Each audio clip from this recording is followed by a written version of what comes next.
Hey guys, in this video I will show you how you can fix Valorant ban 9005 error on Valorant. So without further ado, let's get started. First of all, what you need to do here, you just need to go on search and then you just need to write core isolation right here. And then you just need to make sure that memory integrity is off.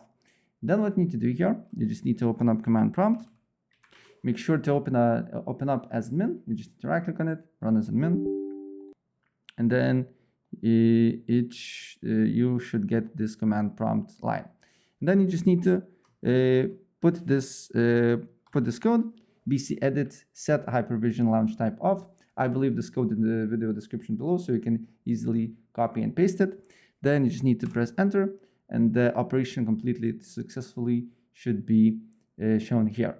Then you can close this, restart your computer, and after you go back after restart, the issue should be fixed. So yeah, that's basically it. If I help you out, please press like button and subscribe for more. Take care. Bye.